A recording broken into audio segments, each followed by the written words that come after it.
오늘 제목은 성령 충만을 받으라 라는 제목입니다. 우리가 배부르다 라는 누군가가 저에게 어떤 청년이 저에게 말합니다. 저는 밥을 실컷 먹고 맛있는 거 실컷 먹고 배를 두둥기면서 아랫목에 누워서 뒹굴뒹굴하면 그때가 제일 행복하다. 우리들이 배가 배불러도 행복을 조금은 느낄 수 있습니다. 그러나 곧 비만이 찾아오고 곧 고혈압이 찾아오고 당뇨가 찾아올 것입니다. 그것이 배가 부를 때의 기쁨과 또 그것에 인한 부작용이 될 것입니다. 그러나 영이 충만한 것은 절대 부작용이 없다는 것입니다. 성령으로 충만하시기를 원합니다. 누가복음 6장 20절 21절 말씀이 제 이야기가 갑자기 깨달아졌습니다. 오늘 그래서 화면은 나오지 않지만 예수님께서 이런 말씀을 하셨습니다. 너희 가난한 사람들은 복이 있다. 하나님의 나라가 너희의 것이다. 너희 지금 굶주린 사람들은 복이 있다.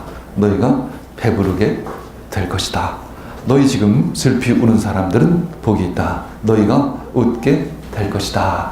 이렇게 마음이 가난한 자, 배고픈 자에게 축복의 말씀을 주시고 계십니다. 너희들이 배부르게 될 것이라는 것입니다. 성령으로 충만하게 될 것이라고 예수님께서는 우리에게 말씀하셨습니다.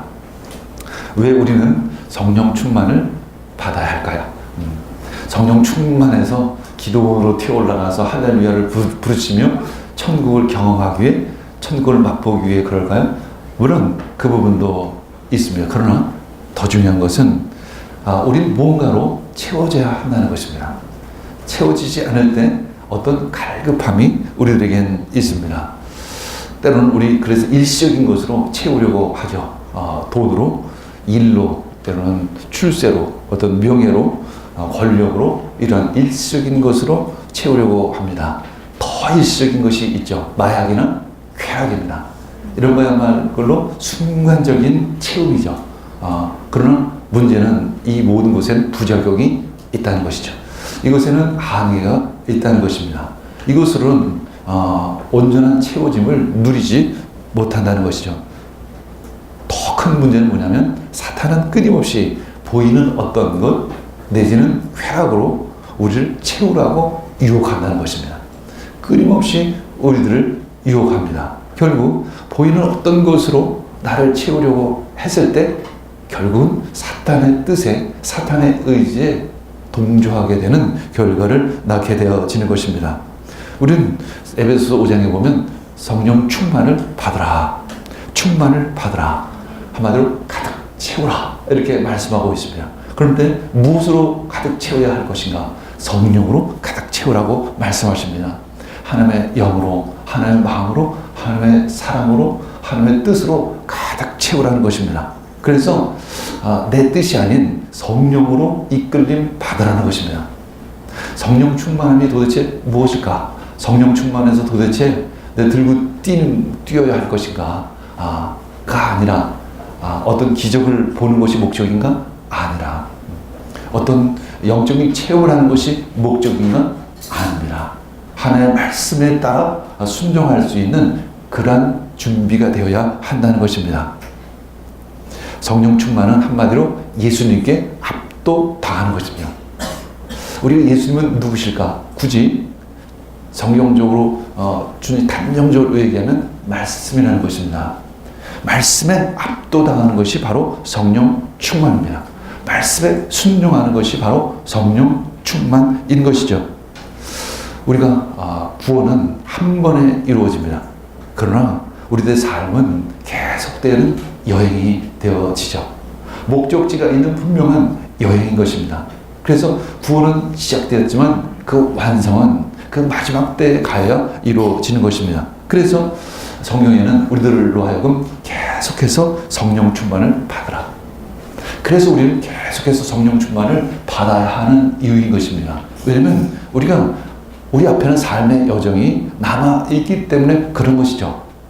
그래서 굳이 신학적으로 얘기하면 성령 세례, 처음 구원받을 때 성령 세례는 딱 한 번 받습니다. 그러나 그 후에 우리의 삶의 여정 가운데 끊임없이 성령 충만을 받아야 하는 것입니다.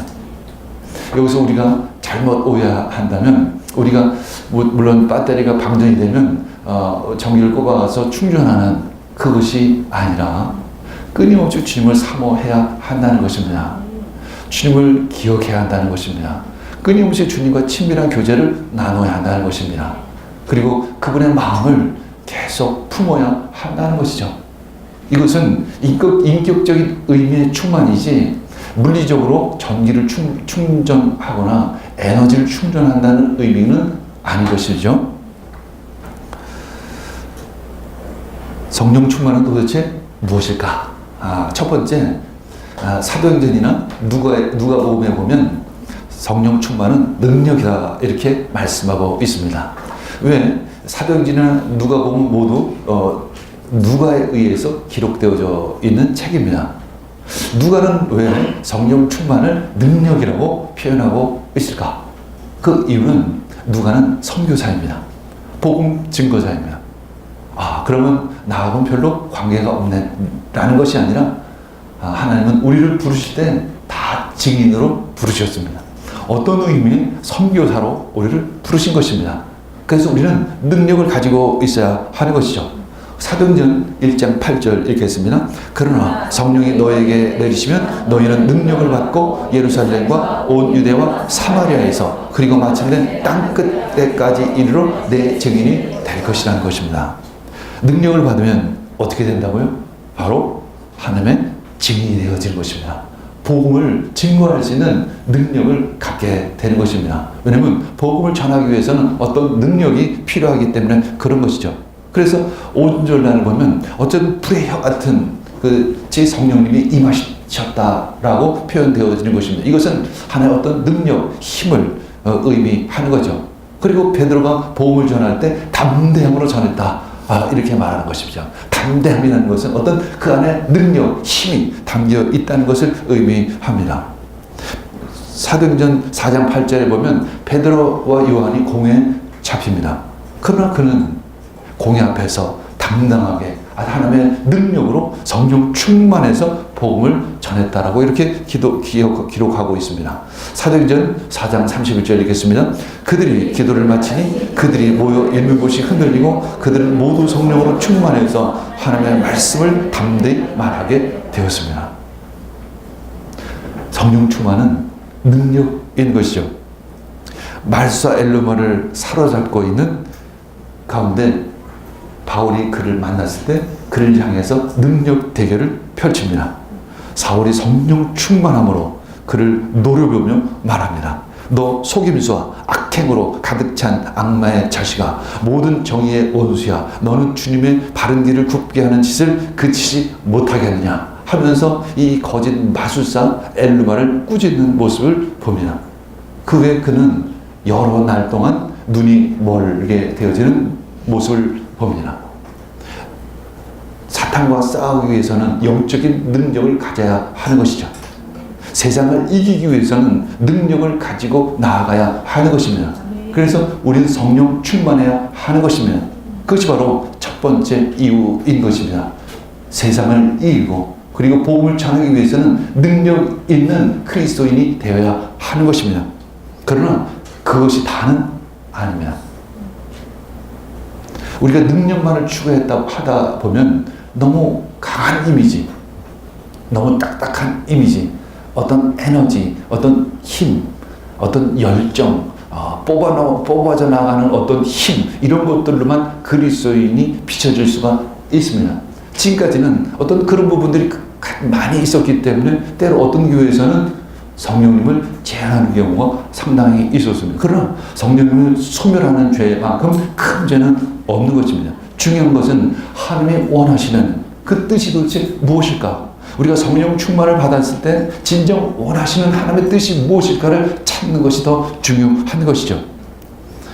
두 번째는 성령 충만은 우리로 하여금 사랑으로 이끈다는 것입니다. 하나님은 사랑이십니다. 성령님은 사랑의 영이신 것입니다. 우리들 가운데 성령 충만을 부어주실 때 가장 첫 번째 드러나는 것은 무엇이냐면 주님을 사랑하는 마음이 우리 가운데 샘솟듯 한다는 것입니다. 그 주님을 사랑하는 사랑의 마음이 샘솟듯 하는 것을 그 다음으로 어디 곳으로 향해야 할 것인가? 자기 사랑이 아니라 이웃 사랑으로 전해져야 하는 것입니다. 그래서 성령이 충만하면 우리는 하나님을 사랑하고 이웃을 사랑하게 되어지는 것입니다. 성령 충만은 찬양과 감사로 우리를 이끕니다. 하나님과의 관계로 이끈다는 것입니다. 이것이 바로 에베소서 바울 사도가 경험한 성령 충만인 것입니다. 그러면 우리가 돈으로 충만했을 때 돈은 우리를 어디로 이끌까? 돈이 아무리 많아도 다툼과 싸움은 끊어지지가 않습니다. 이상해요. 돈이 많으면 어느 정도 충만하면 돈으로 충만하면 만족할 수 있을 터인데 돈으로 만족할 수 없다는 것이죠. 끊임없이 더 갖기를 원합니다. 100억을 가지면 200억을 갖기를 원하는 마음, 200억을 가지면 500억을 갖기를 원하는 마음, 그래서 더 잔인해지기 시작을 합니다. 에베소서 5장 18절 20절 읽겠습니다. 술에 취하지 마십시오. 거기에는 방탕이 따릅니다. 성령의 충만함을 받으십시오. 시와 찬미와 신령한 노래로 서로 화답하며 여러분의 가슴으로 주님께 노래하며 찬송하십시오. 모든 일에 언제나 우리 주 예수 그리스도의 이름으로 하나님 아버지께 감사를 드리십시오. 우리 충만할 수 있는 방법이 또 하나 있긴 하죠. 술에 취하는 것입니다. 술로 충만할 때 뭔가 충만함을 느낍니다. 근데 그것만큼 시간 낭비가 없고 그 다음날 해장국 찾아야 되고 속쓰리고 또 그 다음날이 또 괴로워져요. 부작용이 이만저만이 아니죠. 제가 술 취한 모습들을 가만히 보면 그 대화의 내용을 보면 주제가 전부 5가지 손가락에 포함됩니다. 술 마시는 사람은 자기가 굉장히 가슴이 넓고 굉장히 그 많은 사람들 품는 것 같지만 맨날 먹는 사람은 그 사람, 맨날 얘기하는 주제는 5가지 범주 안에 있는데요. 좁은 세상을 살아가는 것이 술 취한 사람들의 모습인 것입니다. 그리고 그 다음에는 방탕인 것입니다. 우리는 그래서 성령의 충만을 받아야 한다는 것입니다. 성령 충만을 받으면 그 끝이 없습니다. 니아스도 끝이 아닙니다. 나가렌드도 끝이 아닙니다. 니아스 그 좁은 땅을 가지면 그 니아스에서 우리는 천국을 맛보게 되어지는 것입니다. 아, 세상이 그렇게 좁은 곳이 아니로구나. 세상은 삶이라는 것이 그렇게 작은 것이 아니로구나. 더 큰 삶이 우리들 앞에 놓여 있는 것을 보게 됩니다. 그것이 바로 꿈이요, 그것이 또 비전이 되어지는 것입니다. 그래서 우리들의 삶이 이상하게 풍요해지는 것입니다. 100억, 1000억의 비교해서 전혀 부족함이 없는 어떤 만족함이 있는 것입니다. 그것이 바로 천국을 맛보는 것입니다. 그것이 바로 하나님의 나라를 맛보는 것이죠. 그래서 저희가 자주 얘기했듯이 니아스에 가면 우리는 천국을 맛볼 수 있다는 것입니다. 니아스가 천국이라서가 아닙니다. 니아스를 통해서 하나님은 우리를 천국을 맛보게 주십니다. 진정 충만함이 무엇인지, 진정 배부름이 무엇인지를 알게 주시는 것입니다. 충만을 받으라는 것입니다. 현재 시제를 사용하고 있는데, 현재 시제를 사용하고 있는 이유는 이 성령 충만함이 일회적으로 끝나는 것이 아니라 계속적으로 채워져야 한다는 것을 의미합니다. 그리고 또 하나는 수동태로 사용되어졌습니다. 능동태가 아니라 스스로 성령 충만을 받을 수 있는 것이 아니라는 것이죠. 하나님께서 예수 그리스도를 통해서 우리들에게 부어주어야만 우리는 성령 충만을 받을 수 있습니다. 우리는 그저 사모할 뿐입니다. 우리는 그저 사모할 뿐입니다. 그러면 주님께서 우리들에게 성령 충만함으로 인도해 주십니다. 우리는 돈으로는 자유를 누리지 못합니다. 뭔가 계속 큰 족쇄에 매달려 사는 듯한 느낌이 있습니다. 그러나 우리는 찬양 속에서 자유함을 누립니다. 왜냐하면 찬양을 통해서 우리는 주님을 경험할 수 있기 때문에 그런 것입니다. 찬양을 통해서 주님을 만나기 때문에 그런 것입니다. 그 만남은 주님은 끝이 없으신 분이십니다. 우주보다도 더 넓은 분이십니다. 이 천지 만물을 만드신 분이십니다. 우리가 그 안으로 돌아가는 것은 좁은 공간으로 들어가는 것이 아니라 끝이 없는 곳으로 가는 것을 의미하죠. 그래서 그 안에서는 영원한 기쁨을 누리게 되어지는 것입니다. 그래서 우리는 감동을 경험하게 되어지는 것이죠. 세 번째로 성령 충만은 우리로 하여금 말씀의 삶으로 이끌어 주십니다. 그래서 사도 요한은 특별히 성령님을 보혜사 이렇게 표현하는 것입니다. 보혜사를 진리의 영이다, 또는 진리로 이끄시는 분이다, 진리를 깨닫게 해주시는 분이시다, 이런 의미에서 보혜사라고 굳이 사도 요한은 표현하고 있는 것입니다. 사도 요한만큼 예수님이 가르치신 그 말씀을 깨달은 사람은 또한 없습니다. 그는 그 말씀을 가장 귀하게 여겼던 것이죠. 그래서 요한계시록 보면 계시를 통해서 하나님의 가르침을 깨닫게 된 것을 기록했던 것이죠. 요한복음 14장 16절 17절 상반절 읽겠습니다. 내가 아버지께 구하겠다. 그리하면 아버지께서 다른 보혜사를 너희에게 보내셔서 영원히 너희와 함께 계시게 하실 것이다. 그는 진리의 영이시라는 것입니다. 진리의 영이십니다. 그리고 사도 요한이 그 진리, 말씀을 통해서 깨닫게 된 것이 무엇일까? 바로 사랑인 것입니다. 하나님의 사랑인 것입니다. 그래서 사도 요한을 복음서에서 표현할 때 예수님으로부터 가장 사랑받았던 제자 이렇게 표현하는 것이죠. 왜 굳이 사도 요한만 더 사랑하셨을까? 물론 인간적으로 이야기하면 가장 어렸기 때문에 12제자 중에 가장 어렸었기 때문에 가장 사랑을, 귀여움을 많이 받았겠죠. 그러나 그런 의미보다는 사도 요한은 예수님을 통해서 사랑을 깨닫게 되었던 것입니다. 그 진리를 통해서, 성경 말씀을 통해서 사랑을 알게 되었던 것입니다. 사실 우리는 사랑을 잘 알지 못합니다. 우리 자녀를 사랑한다고 하지만 그것은 사랑이 아니라 자기 집착일 때가 너무나도 많이 있죠. 사도 요한은 예수님의 그 십자가, 부활, 그리고 성령을 부어주신 이 모든 과정을 바라보며 예수님의 그 사랑, 하나님의 그 깊은 사랑을 경험했던 것입니다. 갈라디아서 5장 25절 읽겠습니다. 우리가 성령으로 삶을 얻었으니 우리는 성령이 인도해 주심을 따라 살아갑니다. 이것이 바로 삶의 여정인 것입니다. 우리는 구원받을 때 성령 세례로 말미암아 구원의 확증을 얻는데 우리는 살아갈 때도 역시 성령의 충만함이 필요하다는 것입니다. 성령의 인도하심이 필요하다는 것입니다. 여기서 성령이 충만하면 그래서 성령의 열매를 맺게 됩니다. 성령의 열매의 가장 한마디로 얘기하면 뭘까? 바로 사랑인 것입니다. 근데 가끔 보면 성령 충만한 그리스도인의 모습 바라보면 사랑의 열매보다는 은사가 더 드러날 때가 많이 있습니다. 그래서 성령 충만한 사람 보면 부드럽기보다는 아주 셉니다. 그 뭔가 방향이 잘못되어 있기 때문에 그런 것이죠. 원래 성령님이 세신 분이 아니십니다. 부드러운 분이십니다. 그래서 성령님 우리는 바람이라고 표현하기도 하고 바람처럼 오신다고 표현하기도 하고 물처럼 오신다고 표현하기도 하는 것이죠. 성령님은 우리가 그렇게 세신 분이 아니에요. 우리가 세기 때문에 성령님이 센 것처럼 나타나는 거죠. 성령님은 부드러우신 분이십니다. 사랑이 많으신 분이십니다.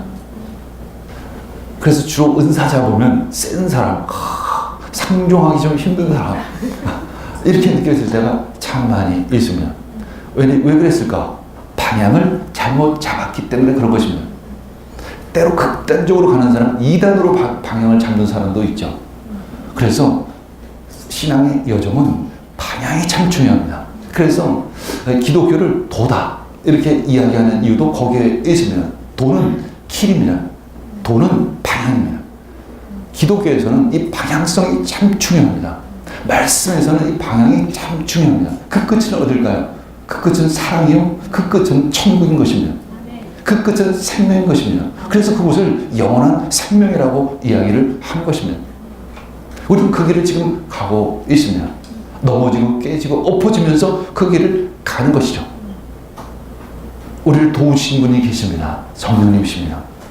그래서 사도 요한은 굳이 그분을 보혜사다, 우리를 인도해 주시는 분, 우리에게 우리를 안내해 주시는 분, 우리를 가르치시는 분, 우리가 질문했을 때 대답을 해 주시는 분, 그렇게 표현하는 것입니다. 그것은 바로 사도 요한이 경험한 성령님이신 것입니다. 성령님이 보혜사가 아니라 사도 요한이 경험한 성령님은 바로 보혜사, 그분이셨다는 것이죠. 네 번째는 공동체의 덕이 되게 하는 것입니다. 고린도 교회만큼 성령의 은사가 푸른 곳이 그 교회가 없었습니다. 그런데 그들 역시 잘못 가고 있었습니다. 바울 사도가 세운 교회였음에도 불구하고 그 고린도 교회는 은사, 특히 성령의 충만함 가운데 잘못된, 왜곡된 방향으로 가고 있다는 것이죠. 여기서 우리는 기억해야 할 것은 성령 충만함을 봐도 잘못된 길로 우리가 스스로 간다면 어쩔 수 없다는 것이죠. 성령 충만은 말씀 충만으로 가야 하고 진리로 가야 한다는 것이면 끝까지 우리는 그 길로 가야 한다는 것을 기억해야 합니다.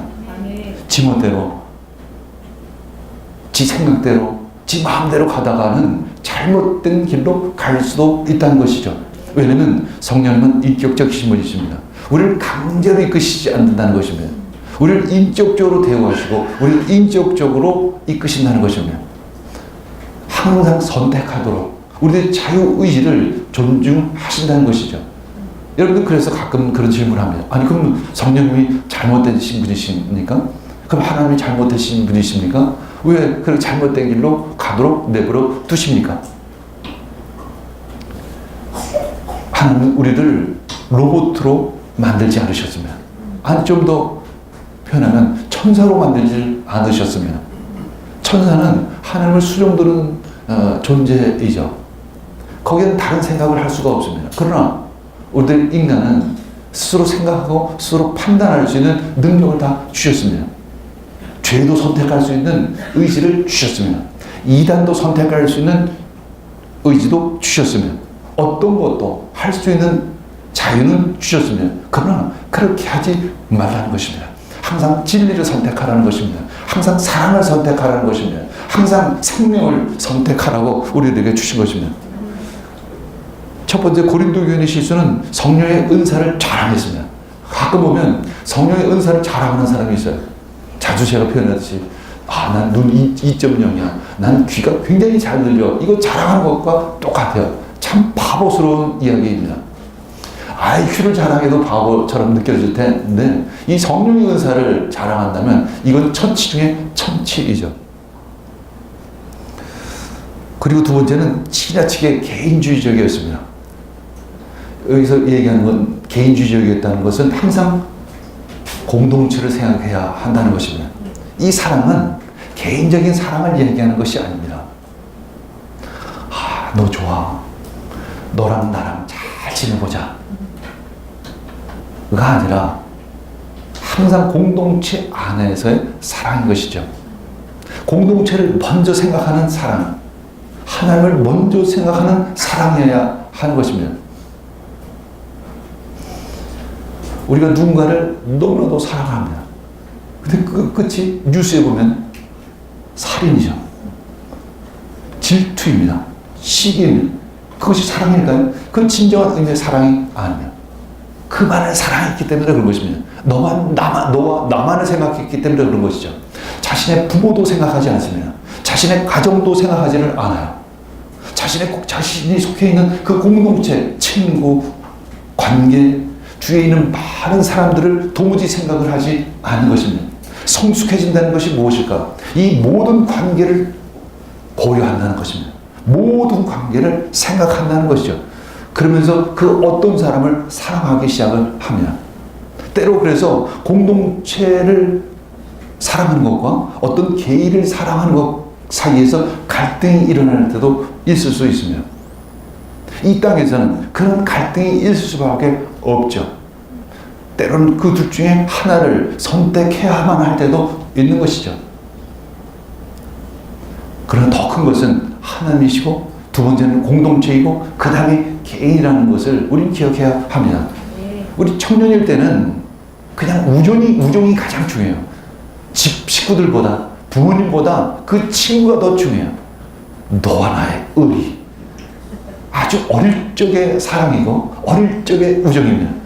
그러나 이제 나이가 40, 50, 60 이렇게 70 넘어가기 시작을 하면 그 인간적인 사랑보다는 전체를 보는 그 더 큰 폭넓은 사랑으로 그 사랑이 성숙되어져 가는 것이죠. 그것이 바로 그리스도인의 사랑인 것입니다. 그래서 고린도전서 12장 7절에 보면 각 사람에게 성령을 나타내 주시는 것은 공동의 이익을 위한 것입니다. 우리 모두의 이익을 위한 것이지 나만을 위한 이익이 아니라 어떤 한 사람을 위한 성령의 충만함이 아닌 것입니다. 우리 모두가 좋아야 하는 것입니다. 하나님이 기뻐하셔야만 그것이 좋은 것입니다.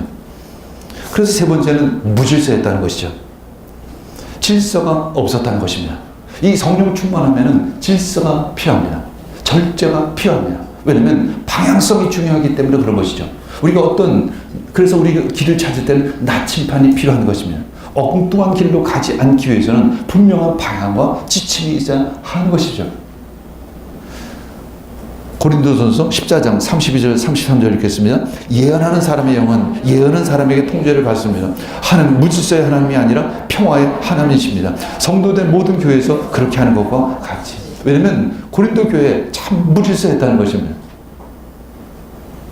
여러분 가운데 치유 은사가 아주 굉장히 드러날 수 있습니다.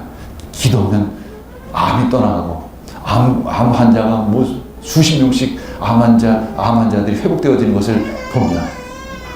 목사님, 제가 이제 담임 목사가 되어야 되겠습니다. 내가 암 치료를 더 잘하는데 목사님보다는 내가 더 능력이 많으시니까 내가 이제 담임 목사가 이제 되어야 할 것 같습니다. 그것이 바른 얘기일까요?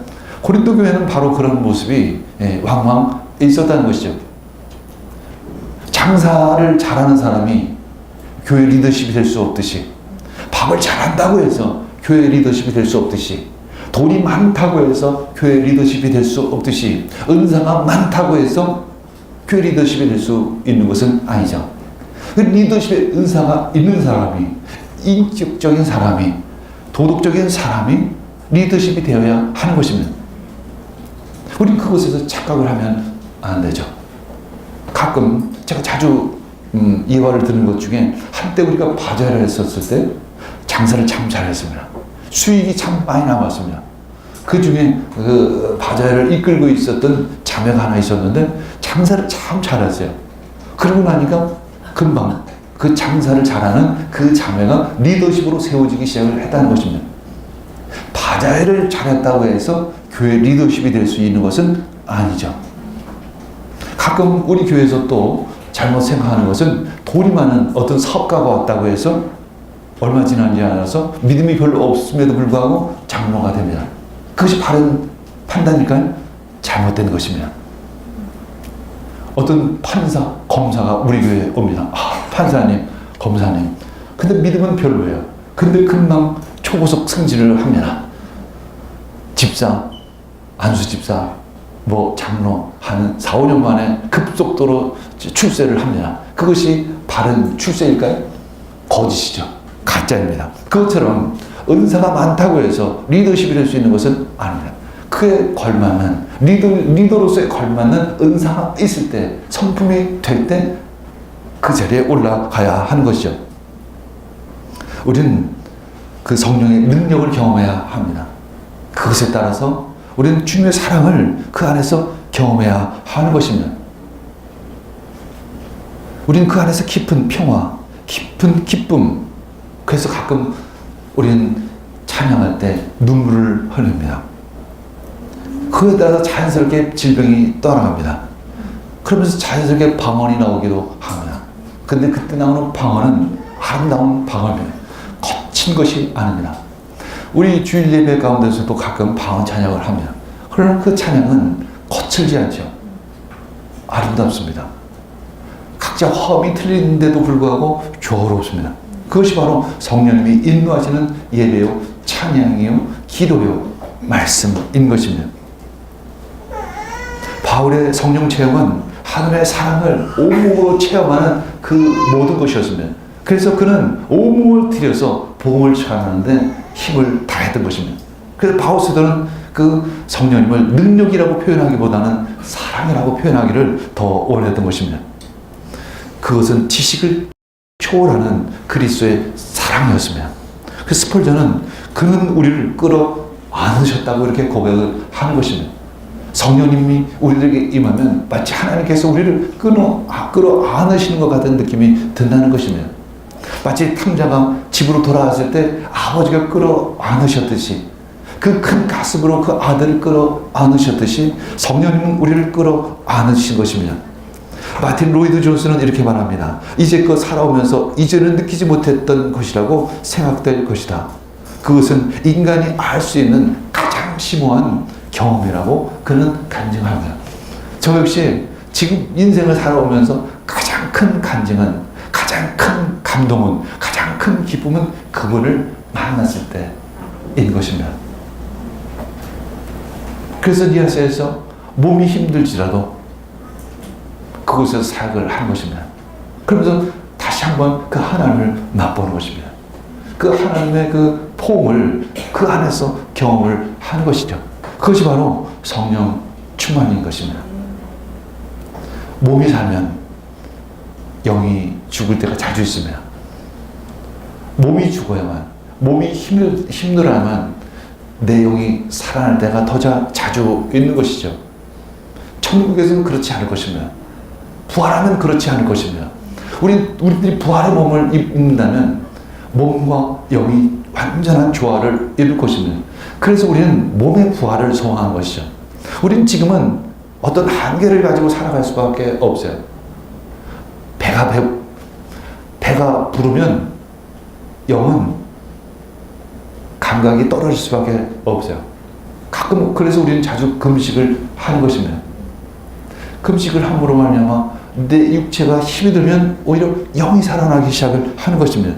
그래서 우리는 그렇게 성령 충만을 받는 것입니다. 첫째, 우리는 하나님을 바라봐야 하는 것입니다. 간절히 사모하는 것입니다.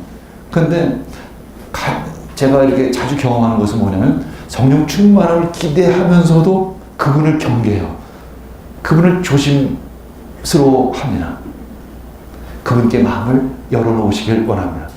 왜냐하면 성령 충만함이라는 것은 처음 경험하는 사람에게는 미지의 세계와 같기 때문에 은근히 경계를 합니다.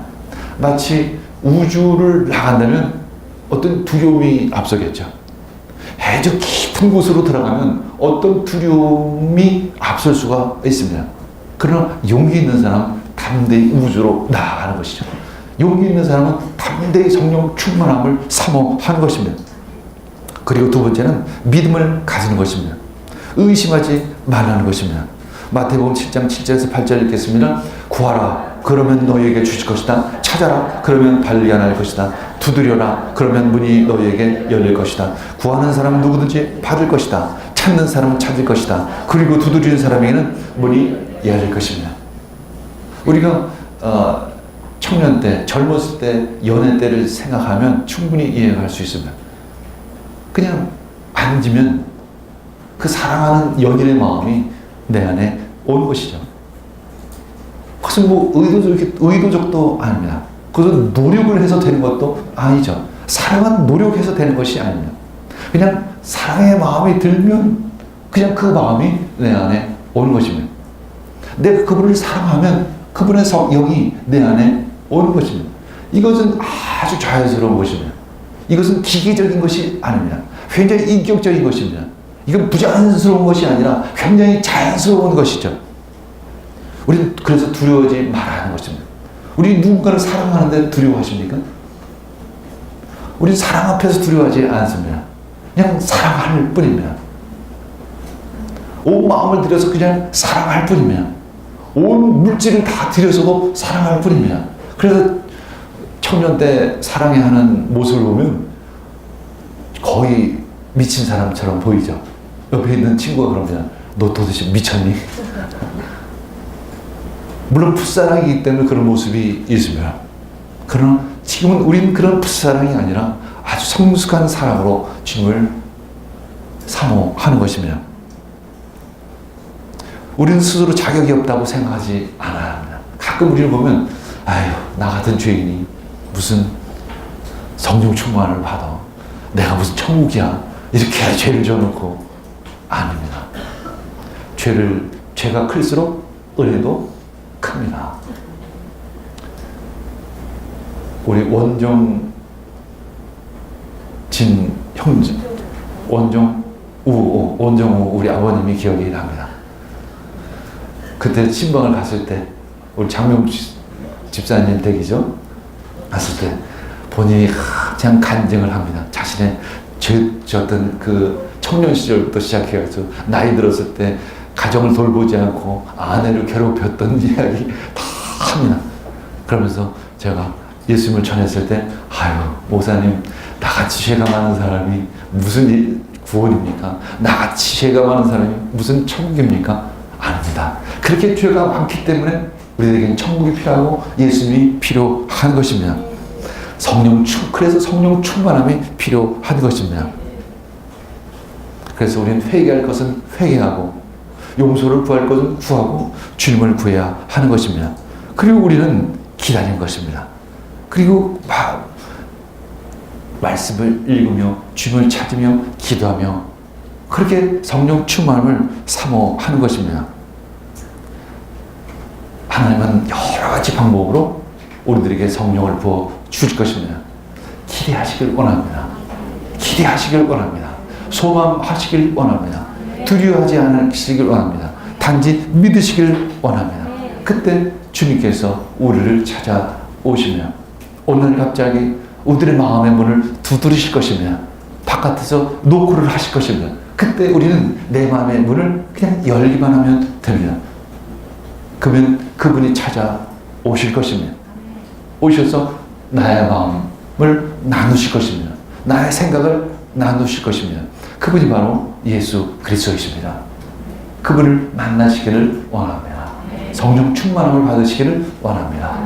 우리 함께 기도하겠습니다. 주님 감사합니다. 오늘 이 시간 주의 영으로 충만해지기를 원합니다.